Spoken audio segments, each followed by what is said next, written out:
of the hope when we originally were thinking of the AGM was coming up with a topic of what we wanted to do. And with the passing of Brother Kai and many other people in the community, mental health definitely resonated for us. Myself, as a practicing lawyer, often that's a huge challenge in the area of practice. But in particularly, Jude has been dedicated to Black men and Black men's health.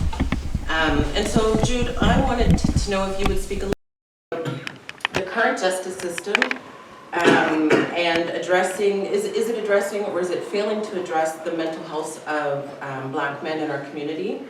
And particularly as they're sort of coming through incarceration or being reintroduced to community, and your experiences around keeping our Black men whole. Yeah. Or whatever you want to talk about. Thank you for the introduction. First and foremost, sister, I believe that we've been and continue to struggle with the same issues that we've been wrestling with since the 1990s. 25, 30 years now, we have identified mental health, employment, and housing as some of the primary issues that are confronting Black men in terms of their return to community. How are we doing as an organization? I would say we're doing better than we have been, but there's an extremely long way to go.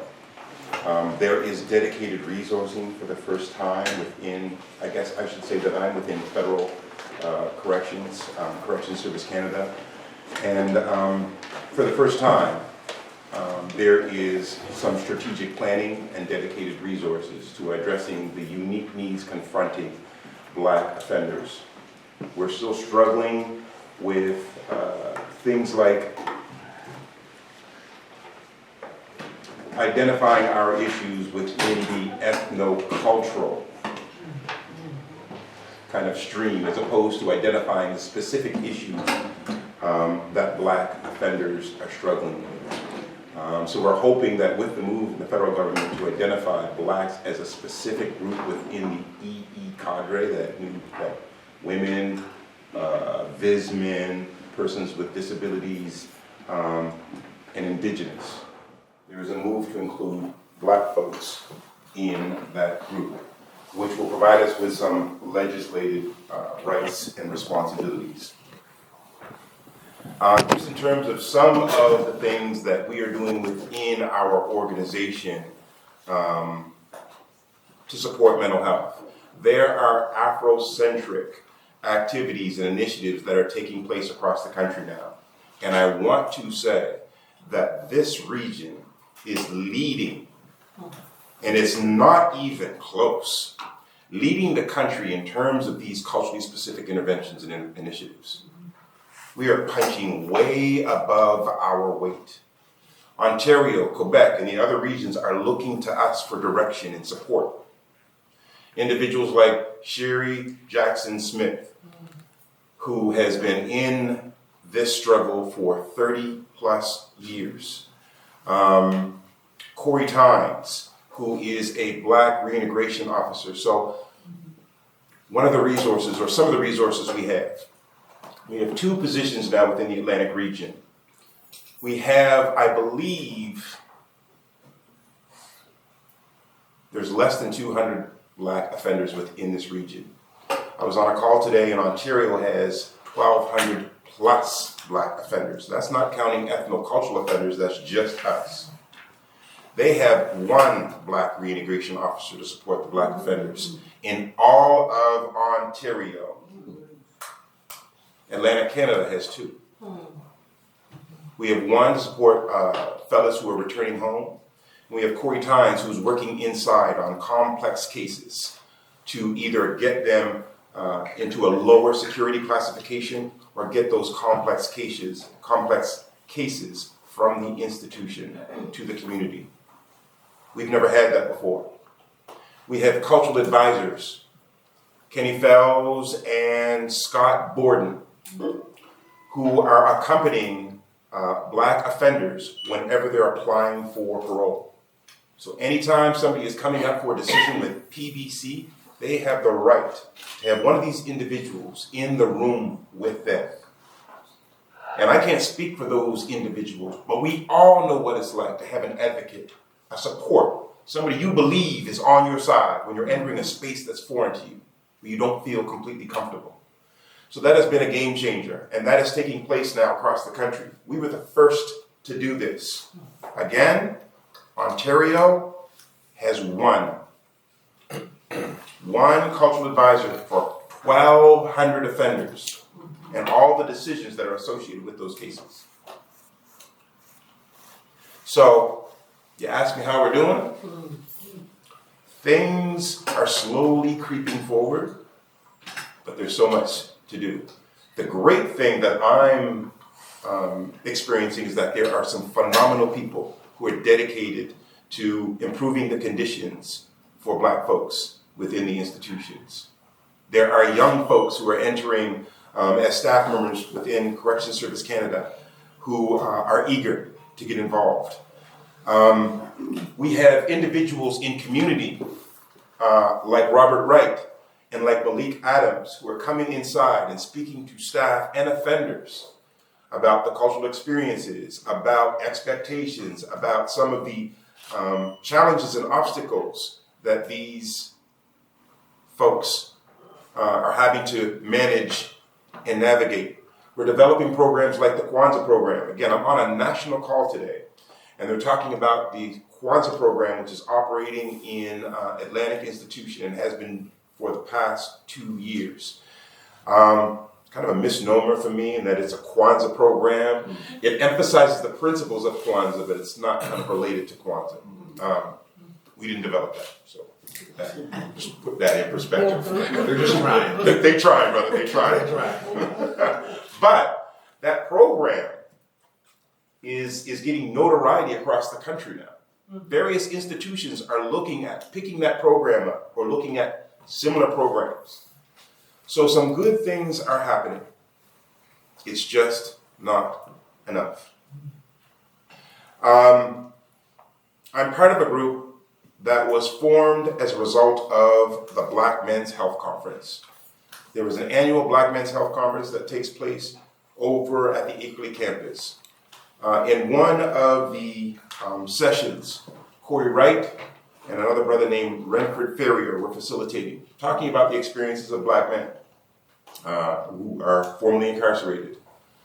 A group of brothers, Mr. Kelsey included, sat down and had lunch after that engagement session and said we wanted to do something as a result of this. We didn't want to just attend a men's conference and leave it there. We continued to meet, and it eventually evolved into a group called Brothers Helping Brothers, which is a collection of Black men, some in corrections, some in nonprofit, some of them formerly incarcerated, who are trying to, one, create a space for anybody who's in community who wants to drop in, get a meal, get some support, find out about how maybe we can assist them in their rehabilitation and their return home. But also, it's evolved into a think tank. Two things, and if anybody has any interest here, I'm looking for interested folks who want to assist. We've committed to a symposium that we are hoping is going to take place on Emancipation Day, 2025. That's going to be focusing on Black male offenders. We want this symposium to be different, though. This is not stakeholders organizing ourselves and trying to identify what the issues are. We know what the issues are. So prior to arriving, we're going to tell you what the issues are. And the purpose of the symposium is to be solution-based. If we're saying that housing is an issue and you're working for John Howard, cool. What you doing around housing? What could we be doing around housing? And who do you need to kind of collaborate with or connect with in order to make that happen? So that's something we are attempting to bring to life. We have a working committee. So this group is going to be meeting, where's our Justice Navigator? Brother? We're going to be meeting just around the corner here at the 902 Man Up space tomorrow at 6 o'clock. So if there's any Black man who wants to be involved in that, please give me an email or drop into that space at 6. We're in the back, coming in the back door, right here at the 902 man space. 20, the address.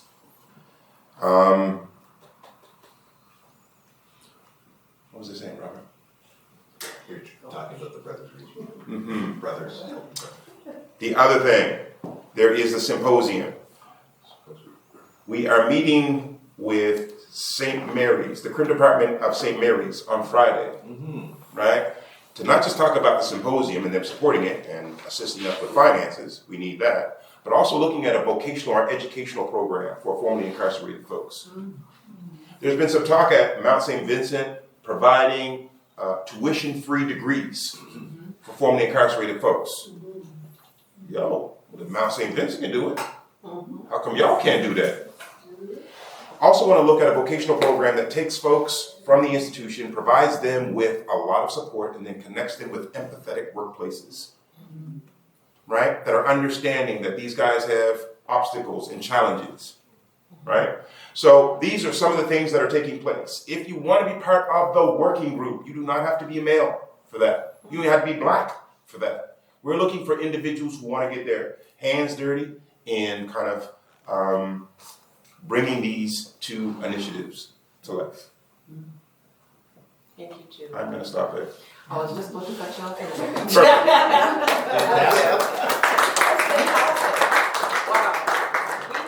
If I gave the impression that brothers are happy with the conditions inside,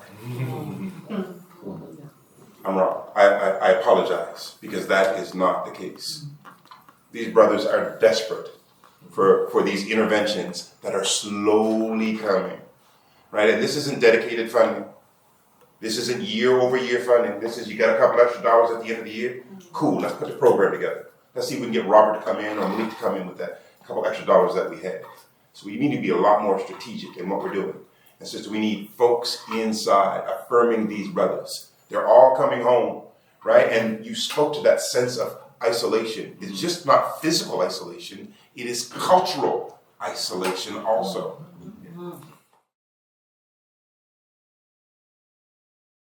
So Robert, with your experience in forensic mental health and cultural competences, many of us have had the opportunity to hear Robert speak deeply about his sort of understanding and pointing around cultural competence.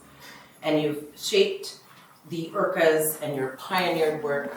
From your perspective, what does true mental health justice, if we were to think about that, for African Nova Scotians and or African Canadians within the system, how would that look as it intersects with IRCAs?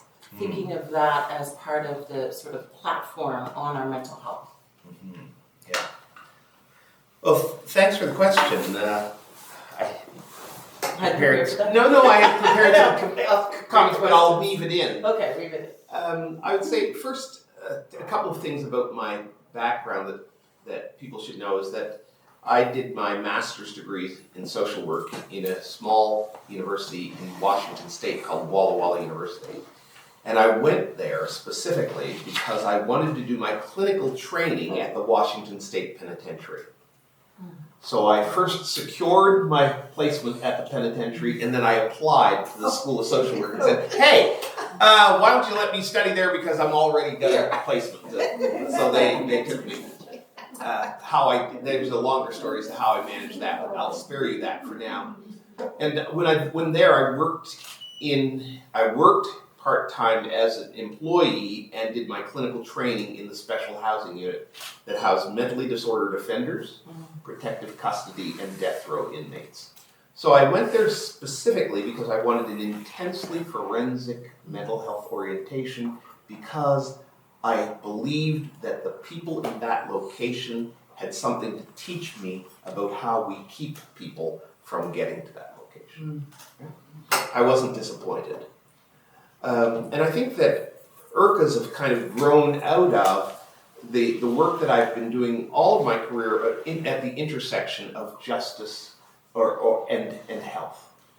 Shawna and I were part of a group that went in 2012 to Toronto to talk about whether or not to the Human Rights Commission to talk about whether or not the lack of appropriate mental health services for Black people in prisons constitutes a human rights violation. So imagine if you went to prison and you had diabetes and they didn't treat your diabetes, that would be a human rights violation, clearly. Well, if you're Black and you go to prison and you have a mental health condition, or you develop one while there, and it's not treated, does that constitute, treated appropriately, does that constitute a human rights violation? So I think that's something we need to think about. So when I think about justice and mental health, one of the things I realize is that we need to recognize that the concept of justice, broadly speaking, is essential for our health and mental health. Right? Maslow, public safety and justice is about orderly society, safe society, and Maslow says that in his hierarchy of needs, right after physiological needs, the need to eat and drink and breathe, the next need is safety. So if you don't have safety, you cannot be well, and you certainly cannot have mental health. Right? So I think about that with Maslow. I also think about it when I think about the social determinants of health. And although justice isn't in the social determinants of health, we think about things like income and social supports, employment and working conditions, physical environment and social supports. How are those things organized in our society if we do not have a just society, where people have access to things like employment and sufficient resources to live and adequate housing and social and medical supports? So justice is essential for health and mental health. The irony, though, is that though justice is fundamentally necessary for our mental health, interactions with the justice system tends more frequently to harm or compromise our health and mental health. Right? So it's essential for our health as long as we don't deal with it. Right? And so in medical terms, we call this the iatrogenic effect. Right? The illness that is caused by the thing that is supposed to heal you. Right? So you go to the hospital to get your tonsils out, and you get an opportunistic infection, and the next thing you know, you're in hospital for months and months and months. That's because you got sick in the hospital. So you go to prison, or you connect in some way with the justice system, which is supposed to be about safety and creating the foundations of health, and you find that those interactions are actually harming your health. Whether that's interactions with the police, and we've had far too many instances of people having their lives harmed or lost by interacting with the police, ironically, often because someone called for a wellness check or a mental health check. Right? It's worse than the comedian who says, he goes to his house and someone broke into it and he called the police and they arrested him. Right? So that's a problem, that when our interactions with the system are more harmful than they're helpful. And I'll say this, anytime any human being spends under correctional supervision, particularly in a cell, is harmful to their health and their mental health. Full stop. Full stop. Right? So part of the problem with ideas about rehabilitation and programming is that often those programs do not investigate the harm that their service is causing the people that they're trying to help. Right?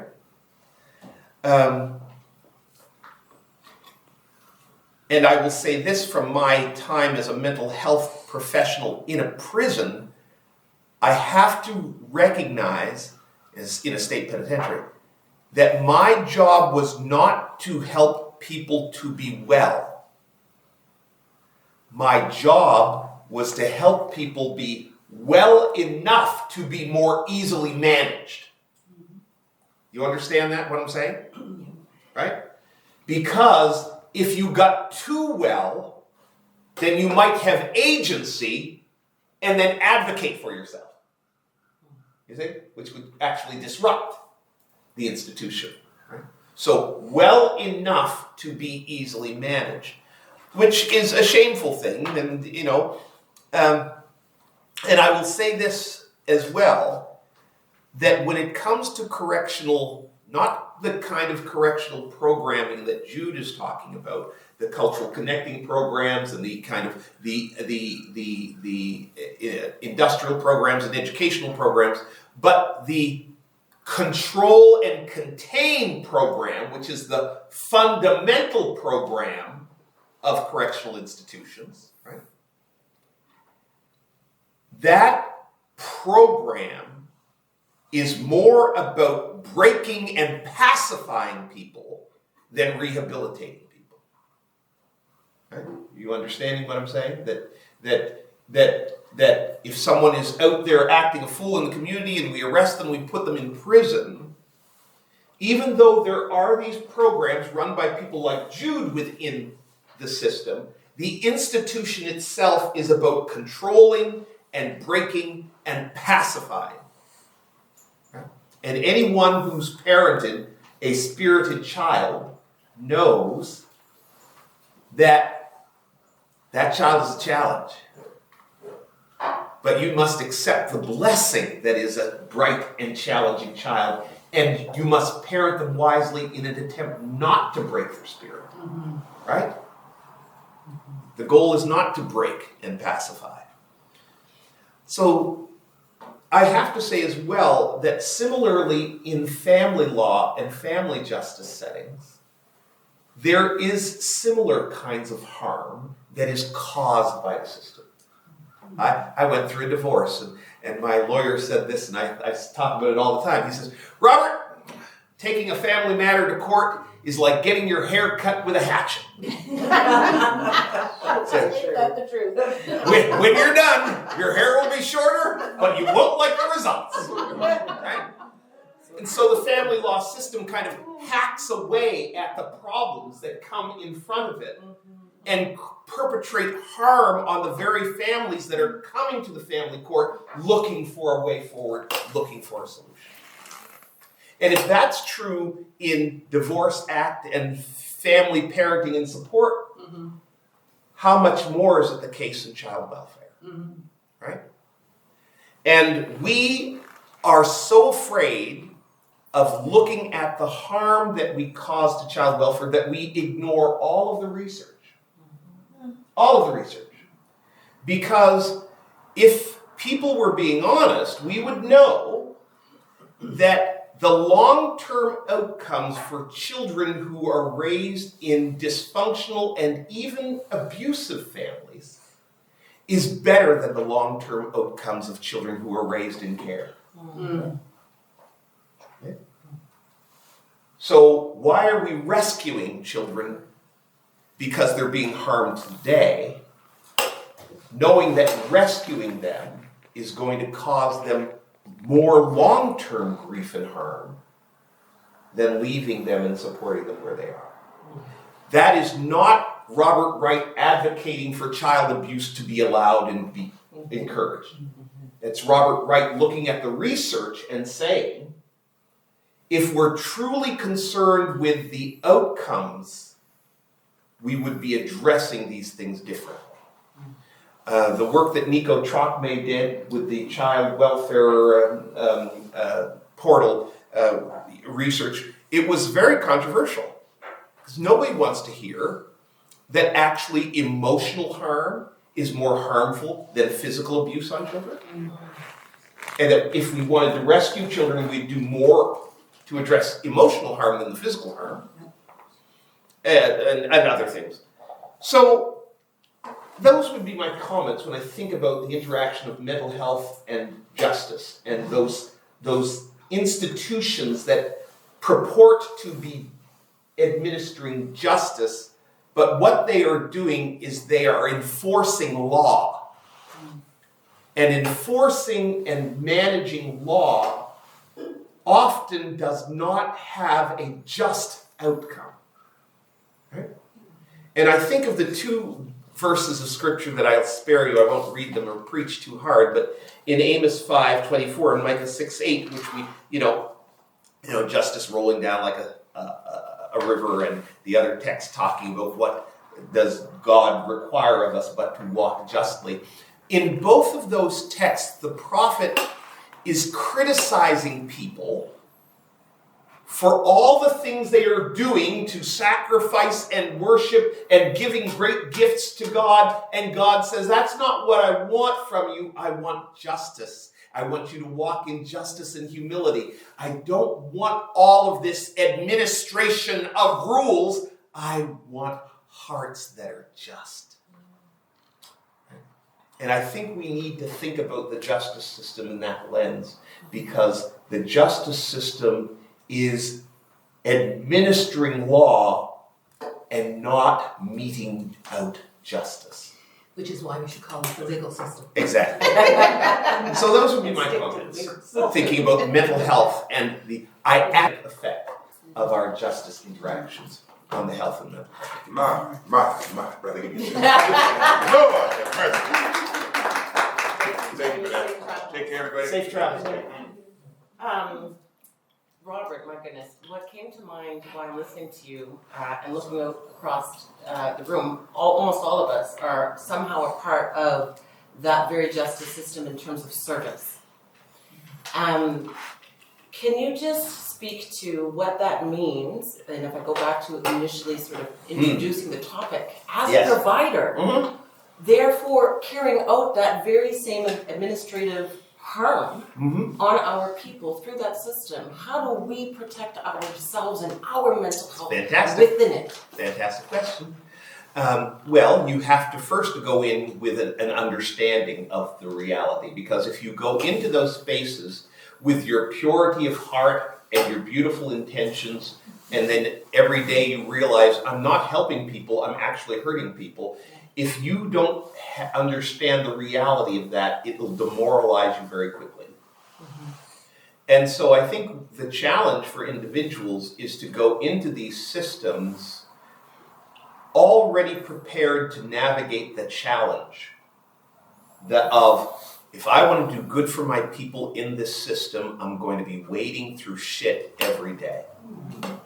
And when you get up in the morning and you know you're going to wade in shit, you put on your galoshes. Right? So you need to mentally and metaphorically, and sometimes even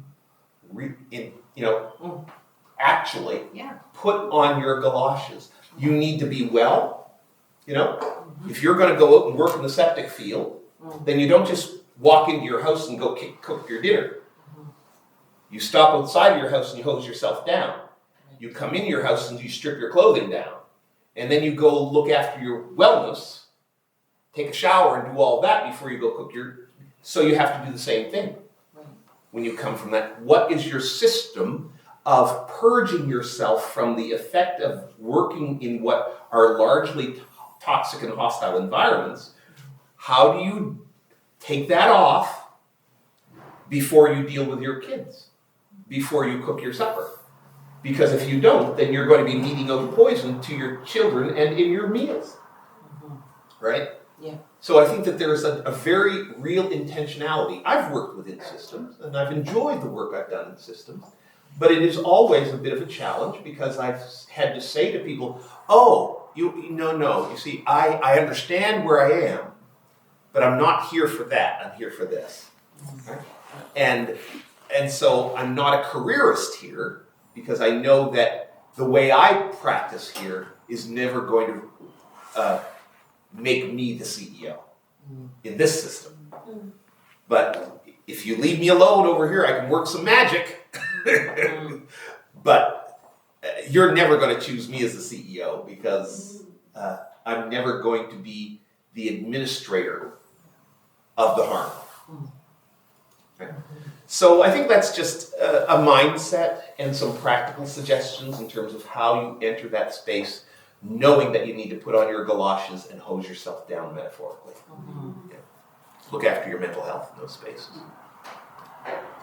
I want to open up to the floor to see if anyone else had any questions or thoughts or comments on this.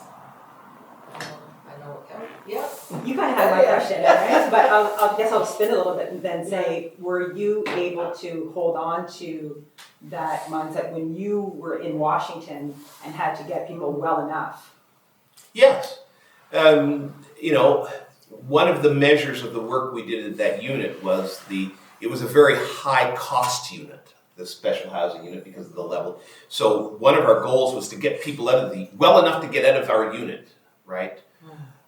And I was only there over a year, and my caseload was the fastest turning over caseload because I was able to get people ready to transition back to general population where they had access to other programs or to specialized treatment facilities elsewhere in the state. And people say, "What are you doing, Robert? What are you doing that gets these people through so quickly?" And I said, "Well, it's easy. I'm not treating their criminality. I'm treating the harms they've suffered in their lives." Right? And so treating the harms of the people who were in jail. There were no people in my unit who were innocent of the charges that they were. Let's be clear. There might be some people who are innocent in jail, no one on my caseload. So they were there for a reason, but no one had ever treated them for the reasons behind their criminality. Right? And that's what I was doing. It got me into trouble sometimes because, you're not supposed to say to a violent offender that you have empathy for them for what they experienced in their families as a child.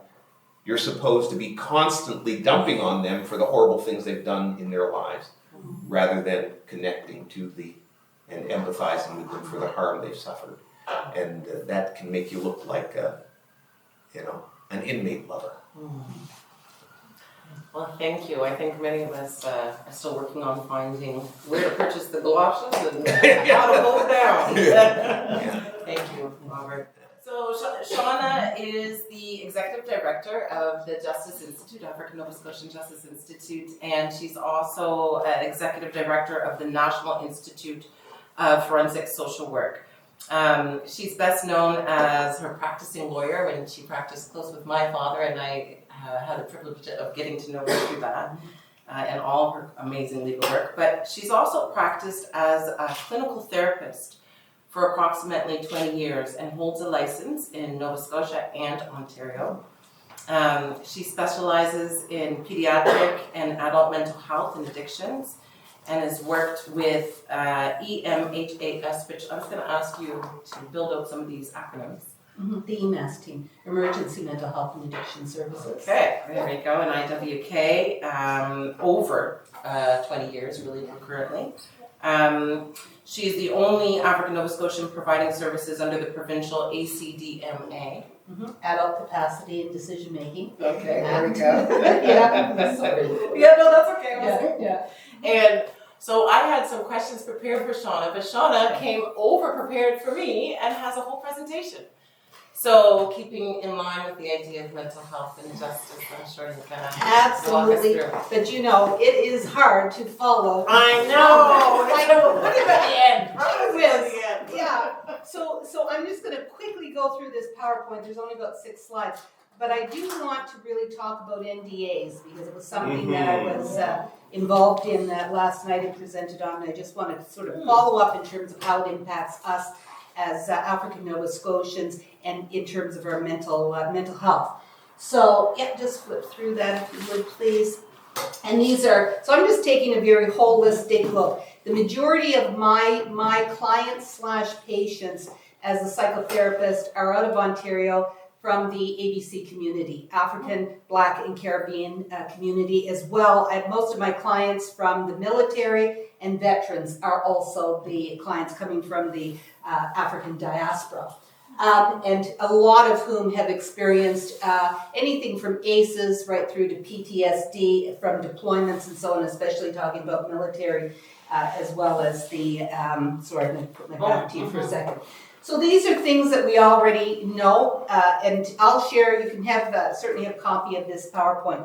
Over-policing and misunderstanding mental health, and Robert has already alluded to that. You know, how many times, even in the past 5 years, have police shown up on mental health calls, wellness calls, and it has turned disastrous for the individual and the families that are looking for help.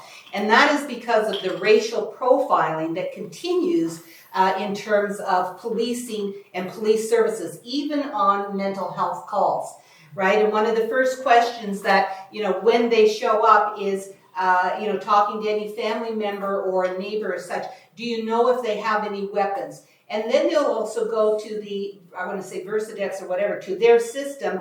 And this piece around known by police is really, really concerning. It has been for years. It tied into the work around street checks, because when they were street checking, just simply collecting your name off of the street and putting it in their system, and then once something happened and they call it up, it's known, you are known by police. Well, think about that when you're sending that out in the media. Oh yeah, okay, just got caught this, or yeah, they had to shoot him because or her, because, you know, this is what happened.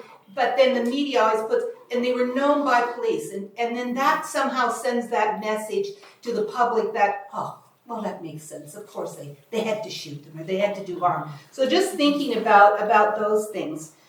In terms of inadequate medical care in detention and incarceration, and it's interesting because the folks that were here and Jude that talked about what is or isn't happening in terms of incarceration. I started the work back in 2001. That was the first.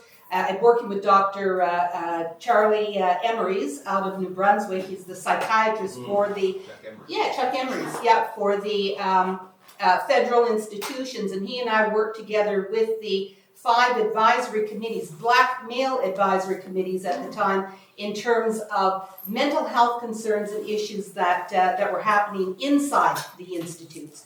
I did a full report on that, and you can imagine CSC, as well as the wardens and everyone who were in attendance at that particular forum, they shelved that report. I have a copy of it. They shelved it because, quite frankly, they weren't prepared, nor did they want to address it. Right down to some of the amendments that would have been required and certainly served our people well in the with respect to the Correctional Release Act. And still, we have to look at amendments to that legislation, which hopefully is work that we'll get to at ANSJI. But there is, without a doubt, I mean, for many years, and you would know his name, Mr. Gray, the psychologist that was working for the institutions, one psychologist assigned to 5 federal institutions. Now, what do you think was going to happen there in terms of any sort of care and mental health service? So definitely a lack of mental health services. I was listening closely to Jude. They've had the community, there has been a community reintegration program for our folks coming out of the institutions for a number of years. It used to be run actually through, and I think I mentioned this to Tiffany, through the Community Justice Service under the direction of Yvonne Atwell at the time, and Ben Bishop was one of the community reintegration officers. But again, you know, unless we continue to constantly be on top of these things, pushing, they're always funded, and then all of a sudden, you know, where they're going great, then all of a sudden the funding is pulled and they just fall aside and no, you know, we need to be picking up the pieces. So really happy to hear about the work that's been happening with Jude and his group. Thinking about that process within the court system as well, and what I've seen for years on the criminal law side is that the specialty courts started with mental health courts, now wellness courts and such. And I'll tell you, we would always have a difficult time as lawyers, and certainly me as a black lawyer, in terms of getting those referrals for our people to the specialty courts. Because one of the criteria was, what is the history that this person has in terms of being seeing a psychiatrist, seeing a psychologist, and so on. Well, keep in mind, we're talking about black mental health, right? I could tell you 10 years, my caseload as a psychotherapist 10 years ago looks completely different now. It has only been in the past 2 to 3 years that I have shifted from mainly representing or working with white people to now having a heavier caseload in terms of folks from the I'll say from the ABC community, African, Black and Caribbean community. Even here in terms of the folks that I work with in Nova Scotia. So it has shifted. So there's always been the gatekeepers and those that actually block our opportunities for mental wellness when we're talking about the criminal justice system. So that's a piece that we really need to get on and take a look at. And I'm kind of looking at Tiffany because it is a piece of research that I'd like to follow up on in terms of just how many of our folks are being funneled through the divorce, the specialty courts, whether that's the domestic violence court, the mental wellness court, drug treatment courts, right? And this comes down to educating, of course, the lawyers and everyone that works within the system. Quickly, in terms of bias and legal representation and advocacy, listen, that is a ongoing situation. There is a lack of education that comes along with understanding that piece around bias as well as unconscious bias and how that plays out and does more harm than good for us when we're talking about us in the criminal justice system. There is no question ongoing stigmatization, being stigmatized, racism, and the mental health piece, and understanding how there is a overlap when it comes to those sort of stigmas. Stereotyping, Black men in particular, always criminalized. Doesn't matter whether you're talking about the criminal justice system or any other system, even in a regular workplace.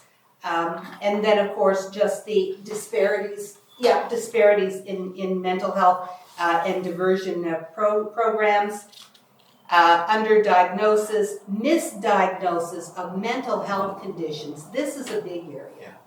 This is a big area. You got that one up there?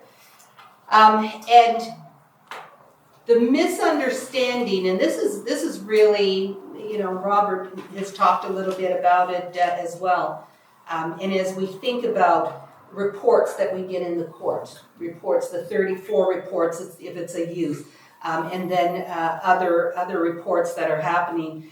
And psychologists, I know there's more happening now, especially at Down, people like Dr. Jason Chapman there. But when you talk about a diagnosis for a Black person or any person with a cultural background, there is a cultural formulation under the DSM that is a requirement, right? And it is a process of which has to be applied, right? If in fact there's going to be any validity at all to that particular assessment. And more often than not, whenever I have subpoenaed the writer, the author of a mental health assessment, and it is a Black person, there's no formulation there. What they'll say is, identifies as African Nova Scotian from Preston, or identifies African Nova Scotian from Beachville. But no analysis. And there's no analysis.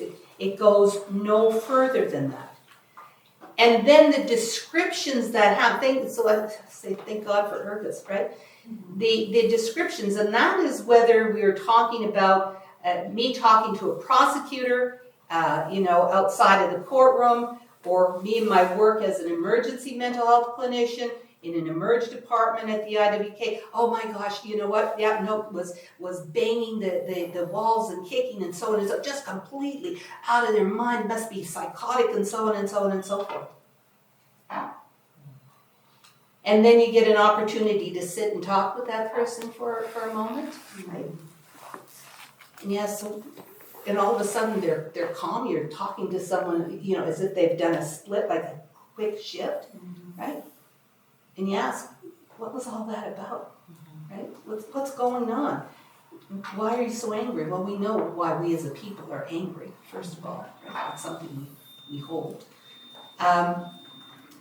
But, you know, we still, somebody used the word the other day, the N word. Actually, somebody told me that a police officer used the N word, but said the word, right? And just think about it, even when I just said to you, the N word, right? Think about how quickly your body just responded to that, right? We have a reaction to that. And so, in this particular case I'm referring to, this young person had just been called the N word. And hadn't had in place any way to be able to regulate emotions. And that's what they were seeing. But also speaking a bit further, right, to that young person, clearly this young person could be diagnosed with depression. Right? Not necessarily a clinical depression, but certainly a depression, right, with anxiety and such. So oftentimes in the criminal justice system, we see those misdiagnoses, those pieces, right, where the bias of a Eurocentric lens comes to play, right, and misdiagnose. No, that's a bad kid. Oh no, that's a bad man, so on and so forth, right? He did this and so on and so forth. Think about it, but you have to dig it. Why? Why is that happening? What are they responding to in that moment? Or what are they carrying in terms of their own trauma? And of course, we see that in a lot of the IRCAs. And there are some IRCA writers here. We know where that is coming from, and you know, what a blessing that tool is in the courtroom to be able to bring that forward, right? To bring that forward to a judge to be able to, I don't know if they quite understand it completely, but at least they're reading it and get a sense of what it is. So the underdiagnosis and misdiagnosis is something that we definitely need to be concerned about. Lack of culturally competent mental health care, I don't even need to speak on that one. It's just, for the most part, not there. There needs to be so much more work done. And thank goodness for the cohort now that is at the School of Social Work here. I know it's at the BSW level, but hopefully, you know, the majority of those folks will go to the next level, be able to get their master's, or even whether it's master's in social work, a master's in counseling, whatever it might be. We need to have more of our people out there as clinicians and doing this work at that level. And then the advocacy and reform pieces, restorative justice and the work we're doing at ANSJI through Tiffany's unit, pulling in the numbers, assessing and developing our own system of restorative justice and programs for us that meet our cultural needs. Police reforms, and I know that's work that Dorico has been doing a lot on. We're in the community, sitting on the on various police committees, public safety work, and so on and so forth, right? To really look at that and to also think about tying in that mental health piece. And then just the mental health training for law enforcement. And that's an area that we really need to focus more on in terms of the pillars that we have set up at ANSJI. So that's just a really broad overview from my lens as someone that's been working in the system for many years. But I want to talk about, just take a few moments to talk about non-disclosure agreements and mental health and how that plays out in the justice system and the harm that it causes. And for many of you, you may already be aware that there is a bill now in the House, Bill 144, that is opposing the NDAs. So NDAs, non-disclosure agreements, let me just simply put, are gag orders. Right? And these legalized instruments, they have been around for eons. They originated in Egypt many, many years ago, just as a way of saying, this is my idea, my invention. Can we make an agreement that you won't copy it, And then it continued to flow through all of the different centuries. And it wasn't until really the 20th century and Silicon Valley and where there were pieces of intellectual property that then corporations started to say, you know what, we need to put something in writing, right? The lawyers at the table and, we need to get these agreements in writing because we're talking about millions and millions of dollars now, right? So it wasn't just a one-time invention. Now we're talking about, big bucks and intellectual property and IT and so on and so forth. But then what happened, it started to whittle down into personal agreements, right? And then the thought is, how can we use these agreements in law? And in particular, what we see them is in human rights. More often than not, NDAs are very common in human rights matters. Human rights matters that involve employment law issues. Right? Now, how does that fit? Because you have a client, that has just complained about, well, not a client, let me get my head out of there. Someone working in an organization, every day facing microaggressions, every day facing racism, discrimination, bullying, sometimes it's even physical, right? And finally gets to the point where I can't tolerate this any longer. I need to go somewhere. And where do you think that person would go if it's a large corporation? You would go to the Human Resources Department, right? Thinking I can bring, well, the policy says I bring my complaint to the Human Resource Department. But what people don't understand, the employees, is that Human Resource Department is about the company. They're for the company. They're not for the employee. Okay? So what's happened to our folks, and I had some statistics, this was quick, so I added non-disclosure agreements quickly today in this, so I don't have my stats with me, but so how does this get settled? Because really and truly the company, the corporation, they don't want to be identified. They don't want their brand, ruined or whatever. So it's like, let's get this settled really quickly. Okay? And who does the black employee meet with? The HR person. All right, well, you know what? We reviewed your complaint and the manager said, there might be some sort of mediation, but usually not. We see what's wrong, so we're willing to settle this for you. We're going to move you to another department, and they start shifting people around. And we're going to get you to sign this. And we sign off on them. And what a non-disclosure does is silence the person into perpetuity. They are never ending, and most clauses on an NDA says, if you talk, here's the consequences. But there's a clause in there that also says, and you, nor your heirs, nor your this, nor your, so after you're dead. Seriously.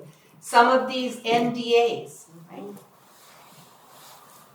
And so there's no opportunity for any legal advice. So what do you have? You now have someone from our community who signs an NDA with no advice, is in that workplace, and now silenced.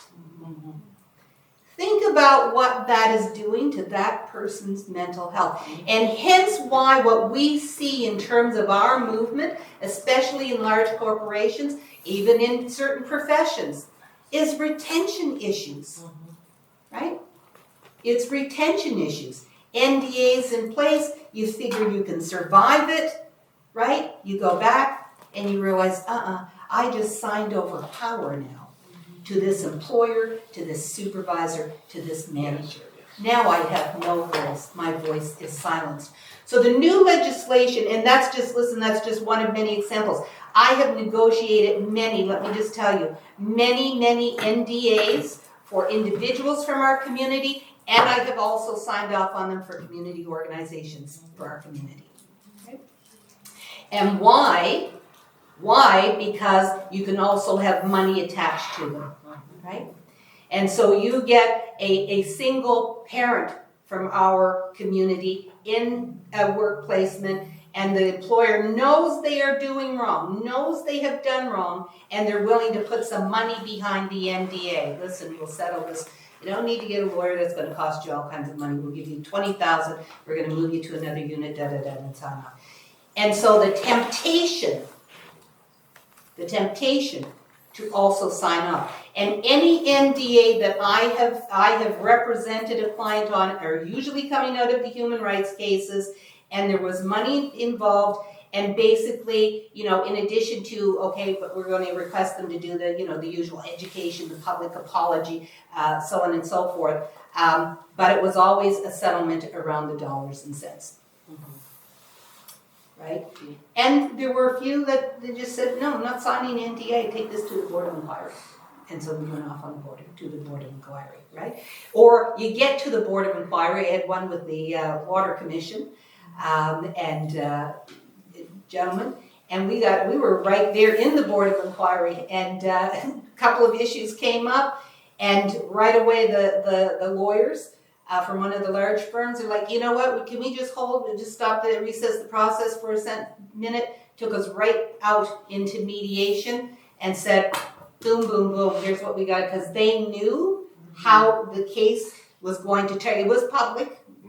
All you can do is look up the Water Commission, right? It was public, and they just thought, we don't want to go any further with this one. So they said, come on, Shawna, let's talk, let's get this settled. But we settled with an NDA, right? But at the end of the day, that's what as a lawyer, and any lawyers in this room know, we take instructions from our client. We advise and counsel our clients, but at the end of the day, we follow the client's instruction. That's our obligation, right? After we've counseled them, we have to follow their instruction, or do like I've often done and just said, fire me. I tried to get them to fire me, and they, you know. So I wanted to just kind of put that in your minds in terms of the NDAs. You probably will, I don't know if you'll be able to get access to the bill that is before the House now. Whether or not it moves much further, who knows. There's, you know, a group of us that are working towards getting that in place, because it really is doing harm to our community. And one of the clauses, one of the requests of that legislation is to make certain that any NDA that is signed has to be only after that person is given legal advice. Right? So what I hear you saying, Shawna, though, is that if you've been in, say, a workplace, and you've been harmed in the workplace, and when you've gone forward to try to get redress from the company, and they, even when they acknowledge they're wrong, and they settle with you, that there is a long-term mental health consequence to not being able to talk ever about the harm that happened. Absolutely. There, that is the piece right there. And even further, you don't have precedents, right? Yep. So not to interrupt, Shawna, Yeah, but like if there's a matter that's settled and you say you want, for example, I had a file the other day, this person felt that they, you know, were entitled to at least 90,000, but because all of it is secret, even though this is maybe has happened within this institute a million times over, Yep. you have no access to that information, you have no precedents that you can use. So now someone else maybe walks out with 30 and someone else walks out with 150, and there's no record. There's no record because everything is hidden. Thank you. This has been a great session.